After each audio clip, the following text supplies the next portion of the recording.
Hoy, 14 de julio, se produjo un cambio en el ámbito político, social y económico que fue el estallido de la Revolución Francesa, que vino ya precedido a la Revolución Americana, que es cuando, el 4 de julio de 1776, que por cierto he subido un vídeo, se cumplieron 250 años del nacimiento de Estados Unidos. Es verdad que Estados Unidos no nació como tal, pero ahí comenzó esa semillita, esa mecha, que es lo que dio lugar al Tratado de Versalles de 1783 por el apoyo de las monarquías española y francesa a los colonos norteamericanos contra la metrópoli británica. Y en 1783 nació uno de los colosos, que se denominó así en el ámbito histórico y se sigue denominando, junto a Rusia, China, o bueno, China en su momento, China hoy en día sí, el dragón asiático se denomina, porque claro, Estados Unidos y la Unión Soviética fueron los dos principales estados y las dos superpotencias que tuvieron un control durante casi 50 años en el periodo de la Guerra Fría. Es verdad que la Unión Soviética nació en 1922, más tarde, pero bueno, tuvo un papel muy importante, pues, en la historia más reciente del mundo europeo y occidental, aunque también en el ámbito asiático.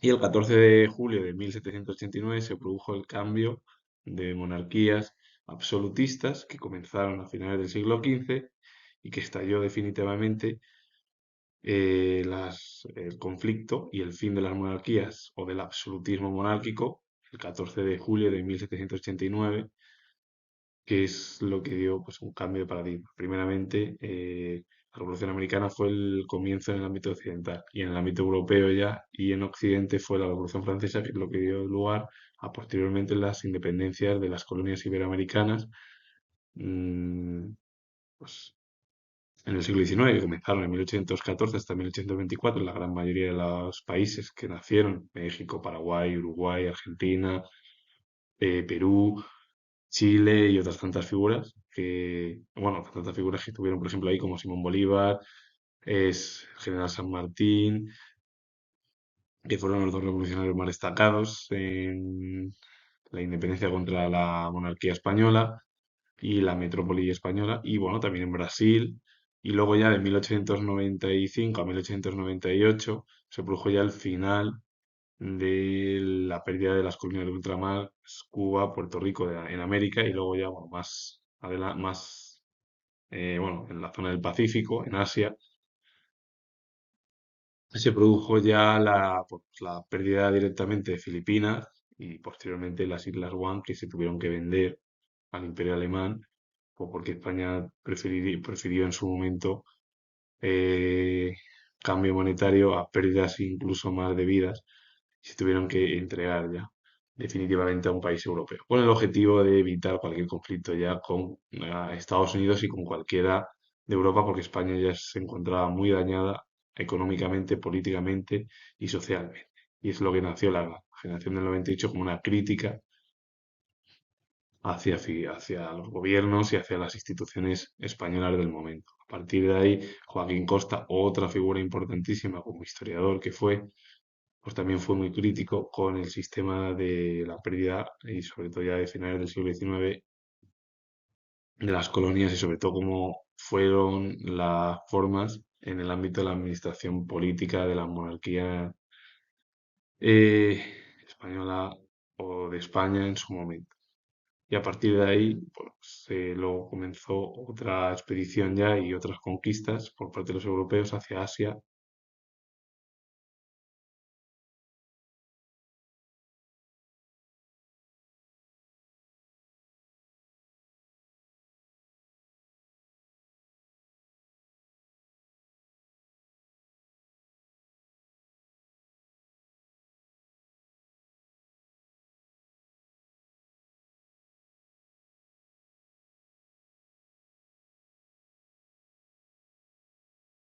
Un vicario es una persona que ejerce las funciones, el poder y las facultades de otros, sustituyéndola temporal o indefinidamente, aunque el uso más extendido es dentro de la Iglesia Católica. La palabra se aplica a figuras representativas en otros ámbitos. La etimología proviene del latín, que significa hacer las veces de.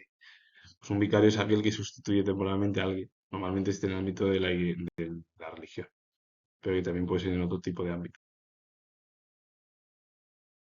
La Revolución Francesa fue un conflicto social y político que derrocó el absolutismo monárquico y el antiguo régimen que comenzó a finales del siglo XV, pues a través de las monarquías europeas. Impulsada por la burguesía y las clases populares, transformó el orden social y consagró la libertad, la igualdad ante la ley y la soberanía popular. Es verdad que la igualdad ante la ley es algo complicado porque hoy en día los políticos en nuestro país sobre todo tienen muchos privilegios a diferencia de cualquier tipo de persona, que si defrauda o hace cualquier cosa negativa en contra de cualquier administración pública puede verse con un problema muy grave. A lo mejor los políticos no tanto. Como tienen a lo mejor esa capacidad económica o financiera, pues es más sencillo para muchos de ellos. Pero a veces es verdad que las leyes tardan y puede haber igualdad, por sí puede haber igualdad en cualquier democracia, pero la igualdad, mi modo de opinión, a lo mejor estoy equivocado, es relativo. Y las principales causas del estallido de la Revolución Francesa vinieron bueno, sí, se produjeron a través de la profunda crisis económica provocada por los gastos de la corte francesa y sobre todo porque la monarquía francesa dio apoyo a los colonos norteamericanos, que dio lugar al nacimiento de Estados Unidos en el Tratado de Versalles de 1783. A esto se sumaron las malas cosechas del momento, el hambre generalizado y la desigualdad de un sistema donde los estamentos nobiliarios y eclesiásticos no pagaban impuestos y todo recaía en el tercer estado. ¿Quiénes eran los que pagaban? El campesinado, los artesanos y los burgueses, y aprovecharon la situación para llevar a cabo la convocatoria de los estados generales y el tercer estado se unió contra los estamentos, la nobleza, el estamento nobiliario y a su vez el estamento eclesiástico.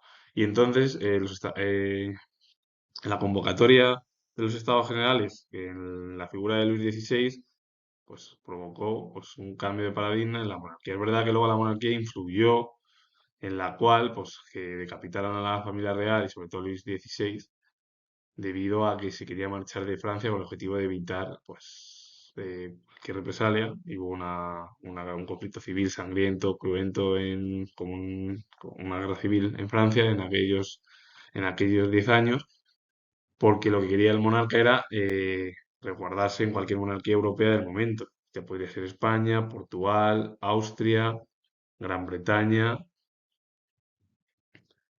y al final, bueno, pues finalmente pues, la gran mayoría de, bueno, de los principales líderes pues aprovecharon la situación y vieron incluso al propio monarca escaparse porque querían llevar a cabo una monarquía constitucional en su momento.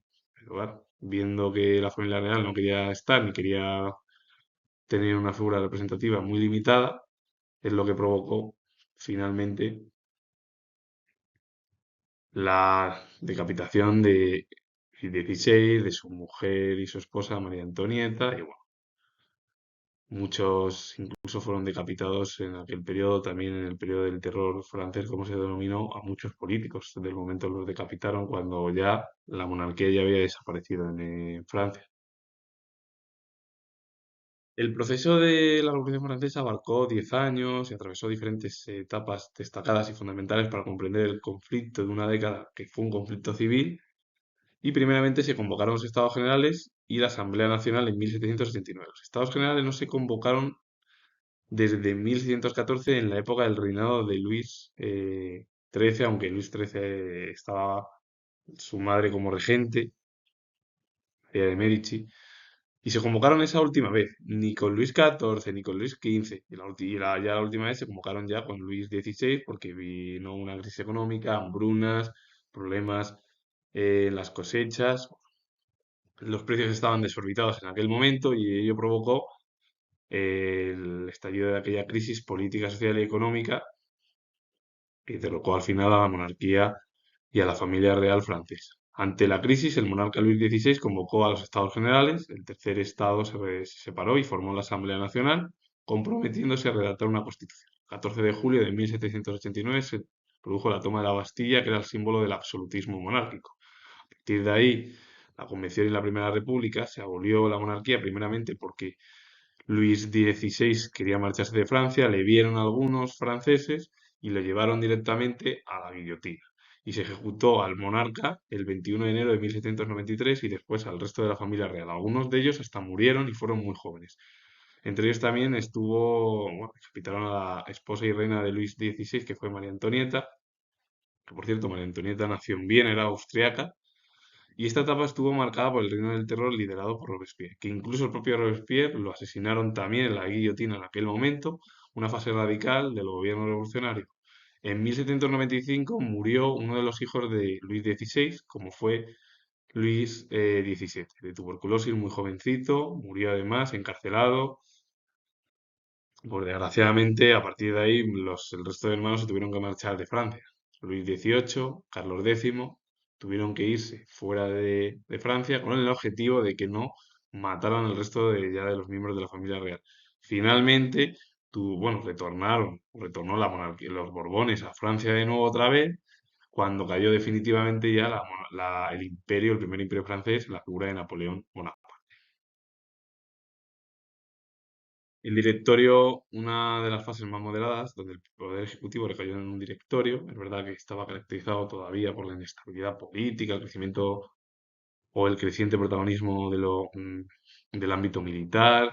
Finalmente hubo inestabilidad, figuras que dio lugar a que bueno, pues Napoleón Bonaparte, aprovechando todavía la inestabilidad política y los conflictos que había durante aquellos 4 años, diese un golpe de Estado el 18 de Brumario, que es el 9 de noviembre de 1799, y se impusiese un nuevo periodo, consulado. El consulado estuvo liderado por Napoleón Bonaparte, Sieyes y Ducos. A partir de ahí, en 1804, Napoleón ya viendo los postulados de Sieyes y Ducos, pues directamente, aunque Ducos es verdad que estuvo muy poco tiempo en el consulado, pues aprovechó la situación para proclamar el primer imperio francés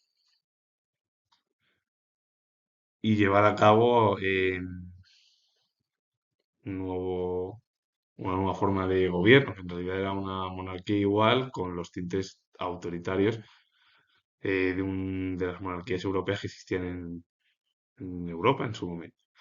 Emmanuel Joseph Sieyes fue político francés destacado de la Revolución Francesa. Este clérigo, sin vocación, era vicario general de Chartres desde 1787 y la lectura de los filósofos de la Ilustración y la observación de los problemas de su tiempo le llevaron a adoptar ideas liberales que plasmó en dos de sus obras más destacadas. Ensayos sobre los privilegios de 1788 y lo que siempre ha aparecido es ahora, que es el tercer estado de 1789.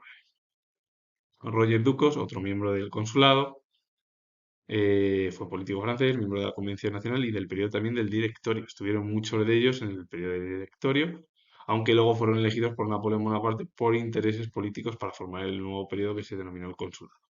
Fue elegido diputado de la Convención por el departamento de Landes. Y el final dio lugar a que el consulado se transformase en un imperio. Y por último, la Revolución Francesa, conflicto finalizó en 1799 y se produjo tras el golpe de Estado de Napoleón Bonaparte el 18 de Brumario, que fue, como he dicho, el 7 de noviembre de 1799. Él mismo tomó el poder, formó el consulado con Sieyes, o junto a, bueno, Napoleón Bonaparte junto a Sieyes y Ducos, y finalmente en 1804 les apartó del poder. Sus consecuencias fueron determinantes para la contemporánea de este periodo de la Revolución Francesa porque primero puso fin al sistema feudal y al absolutismo en Francia. Inspiró la redacción de la Declaración de los Derechos del Hombre y del Ciudadano. Desgraciadamente las mujeres pues todavía no las dejaban ni votar. Pero bueno, ellos se lo perdían, porque muchas mujeres han tenido ideas importantísimas a lo largo de la historia, siendo científicas, artistas e incluso muchas mujeres anónimas siguen teniendo grandes ideas que deberíamos los hombres escuchar. Esto es mi opinión, pero no escuchar a lo mejor la forma radical de algunos partidos políticos del feminismo que quieren imponer en la actualidad desde el año 2014 hasta lo que hoy en día conocemos como la política española. Pero bueno, así es la estructura. A veces hay cambios políticos por los problemas económicos que tienen los ciudadanos y sobre todo los jóvenes. Y a partir de ahí sirvió de inspiración para los movimientos independentistas que se produjeron en las colonias iberoamericanas. Francia se recuerda mucho a la historia de Roma, cuando Roma cayó la monarquía, se instauró una república y por último el imperio. Pues eso fue algo parecido. Cayó la monarquía de Luis XVI y de la dinastía Borbón o de los Borbones, fueron decapitados y luego incluso después ya posteriormente fueron decapitados líderes como Robespierre y otras tantas figuras y bueno, otras tantas figuras del momento en aquel periodo del terror revolucionario, como se denominó esa etapa.